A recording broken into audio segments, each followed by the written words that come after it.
Good morning. Just a second, sir.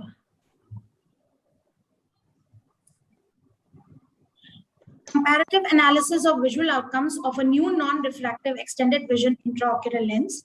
I have no financial disclosures. So standard monofocal IOLs can give good distance and corrected near vision, but poor intermediate vision.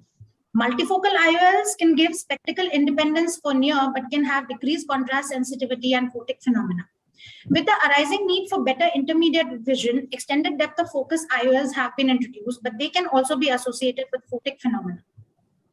The Eyhance ICB00 IOL by Johnson & Johnson Vision Care is a newly developed monofocal IOL which has same features as the pre-existing ZCB00 IOL and is visually indistinguishable. The Tecnis ZCB00 IOL is a single-piece 6 mm biconvex hydrophilic acrylic monofocal IOL. It has an aspheric anterior surface and a negative spherical aberration of 0.27 micron. It is frosted continuous 360-degree posterior square edge. Additionally, the new IOL has a modified aspheric anterior surface of the optic, which creates a continuous power profile and aims at improving vision for intermediate tasks compared with the standard monofocal IOL and extend the depth of focus. It is based on the refractive technology without diffractive rings and without zones. So the purpose was to compare this new IOL Eyhance ICB00 with the standard monofocal IOL Tecnis ZCB00. The outcome measures were uncorrected distance, intermediate and near visual outcomes, contrast sensitivity, uniocular defocus curve, spectacle independence, and dysphotopsia profile at 90 days. It was a prospective non-randomized comparative study done by a single surgeon at a tertiary care hospital. Data was analyzed by SPSS software. We had two groups of 50 patients each. Implanted with the new monofocal IOL ICB00 and the other group with the standard monofocal IOL ZCB00.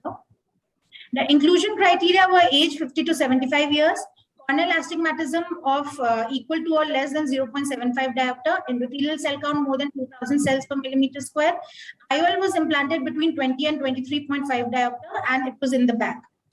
Cases excluded were history of previous trauma or intraocular surgery, having irregular astigmatism, corneal dystrophy or scar, history of glaucoma or intraocular inflammation, macular disease, retinopathy, neuro-ophthalmic diseases, or having any intra or postoperative complications.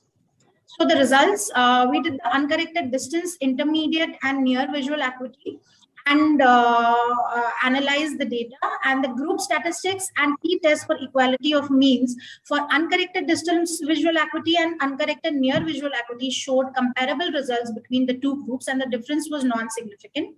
While for uncorrected intermediate visual acuity at 60 centimeters, group 1 performed better.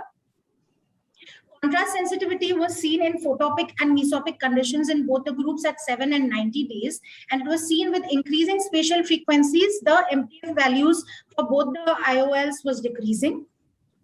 On further analysis, we found that in photopic and mesopic conditions, there was no statistical difference between both the groups at 77 and 90 days. Then the uniocular defocus curve was analyzed and we saw that it is significantly better in the group 1 at 1, 1.5 and -2 diopters. This is a graph line chart for error bar showing that group 1 has a significantly better vision at versions of -1, -1.5 and -2, while it was non-significant at -2.5. The spectacle independence for intermediate distance was again, the questionnaire was asked and it was found that in group 1, the spectacle independence was more and which was statistically significant. Looking at the intermediate activity score for computer work, walking downstairs, reading labels and night driving, it was seen that for intermediate activities, group 1 performed better. Looking at the dysphotopsia profile, both group 1 and group 2 patients were highly satisfied in intermediate nighttime activities. Both the groups had comparable halos and glare during night driving. So earlier when we presented the study, there were not sufficient reports to compare our study results. But with the recently published studies, our study shows comparable results for better uncorrected intermediate distance visual acuities, broader defocus curve, and more spectacle independence for intermediate distance activities for ICP00 IHANS versus the ZCP00 TECNIS IOL.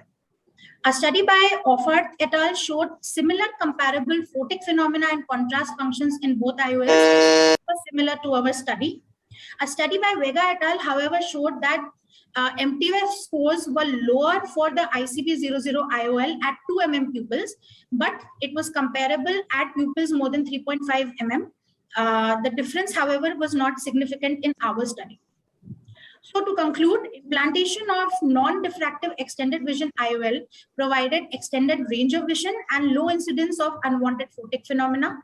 The IHANS ICP00 IOL gives spectacle independence for intermediate distance with good visual acuity and optical quality for distance. These are my references. Thank you.